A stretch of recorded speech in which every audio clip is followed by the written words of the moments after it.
বউ সাজতে কোন মেয়ের না ভালো লাগবে বলেন। রিয়েল লাইফে এখনো সাজা হয়নি, বাট হ্যাঁ, বউ অনেক সেজেছি। আলহামদুলিল্লাহ, অনেক ভালো এক্সপিরিয়েন্স ছিল, ভালো ভালো আপুদের সাথে কাজ করেছি। আমি নিজেকে যদি বলি তাহলে আমি বড় জায়গায় দেখতে চাই নিজেকে অ্যাজ আ আর্টিস্ট। যেখানে অপু আপু আছে সেখান তার উপরে যদি কিছু থাকে আমি ওখানেই দেখতে চাই, যেন মানুষ আমার নাম নিয়ে যেন গুগলে সার্চ করে। মিডিয়াতে নতুন, তাই না? একদমই। কাজ করতে চাও? অবশ্যই, সুযোগ পেলে কে না করবে। তুমি কি জানো মিডিয়াতে কাজ করতে আসলে অনেক ধরনের গসিপ, অনেক ধরনের কথা শুনতে হ্যাঁ, হয়? এটা আমি জানি, যেহেতু আমার একটা কাজ করে যে আমি মিডিয়া জগতে কাজ করব, সো আমি এগুলো নিয়ে অনেক রিসার্চ করি যে কোথায় কি হয়। ইন্ডিয়ান বলেন, বাংলাদেশি বলেন, কন্ট্রোভার্সি দেখি, জানি কন্ট্রোভার্সি হয় অনেক। তোমার ফ্যামিলি কতটুকু সাপোর্ট করে যে তুমি মিডিয়াতে? আপু সাপোর্ট করে না, বাট আম্মু সাপোর্ট করে অনেক। আম্মু চায় যে আমি মিডিয়া জগতে কাজ করি, কারণ আম্মু জানে যে আমার এটা ছোটবেলা থেকে শখ। সো আম্মু আমাকে সবসময় সাপোর্ট করে।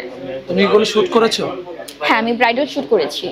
আচ্ছা, জি। কেমন ছিল? মানে বউ সাজতে তোমার ভালো লাগে? বউ সাজতে কোন মেয়ের না ভালো লাগবে বলেন। রিয়েল লাইফে এখনো সাজা হয়নি, বাট হ্যাঁ, বউ অনেক সেজেছি। আলহামদুলিল্লাহ, অনেক ভালো এক্সপিরিয়েন্স ছিল, ভালো ভালো আপুদের সাথে কাজ করেছি। তো ভালোই লেগেছে, বউ সাজতে ভালোই লাগে। মিডিয়াতে আসার তোমার কেউ আইডল আছে কিনা, বা তুমি কার অনুপ্রেরণায় মিডিয়াতে আসতে চাচ্ছ? আমি আসলে আমার ওরকম কোনো আইডল নেই, বাট আমার তানজিন তিশা আপুর কাজ খুব ভালো লাগে। তাকে আমি পার্সোনালি অনেক পছন্দ করি। তার অ্যাক্টিং স্কিল, তার কথাবার্তা সবই সুন্দর। সো তার আইডল বলবো না, বাট সে আমার কাছে খুবই ভালো লাগে। জি। তুমি যদি তার মানে তুমি অভিনয় শিখতে চাচ্ছ? হ্যাঁ। তোমার কি অভিনয় টানে না মডেলিং টানে? অভিনয় মডেলিং দুটোই, কারণ যেহেতুই আমি অভিনয় করি তাহলে আমার মডেলিংও কাজ করতে হবে। সো দুটোই আমার ভালো লাগে। মডেলিং বলেন, অভিনয় বলেন, দুটোই আমার ভালো লাগে। দুটোই যদি পাই তাহলে আমি অবশ্যই আমার 100% বেস্ট দিয়েই করব, যেন সবাই আমার কাজ দ্বারা খুশি হয়, কেউ যেন বলতে না পারে যে ও কাজ এরকম হয়েছে।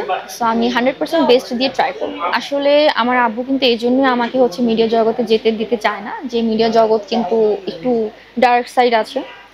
আমি সবসময় চাই যে একটু ভালোভাবে কাজ করতে, একটু মান সম্মান নিয়ে কাজ করতে। সবাই মান সম্মান নিয়ে কাজ করে, বাট আমি একটু ডিফারেন্ট টাইপের। আমি চাই সবাই একটু মানে ভালোভাবে কাজ করুক, কোনো ডার্ক সাইড যেন না থাকুক। জি। তার মানে তুমি ভালো দিক নিয়ে এগিয়ে যেতে চাও? হ্যাঁ, ভালো দিক নিয়ে এগিয়ে যেতে চাই। এই জন্য তোমাকে অনেক কষ্ট করতে হবে, অনেক হার্ড ওয়ার্ক করতে হবে। করলাম, কোনো সমস্যা নেই। জীবন যতদিন আছে হার্ড ওয়ার্কিং ততদিন থাকবে।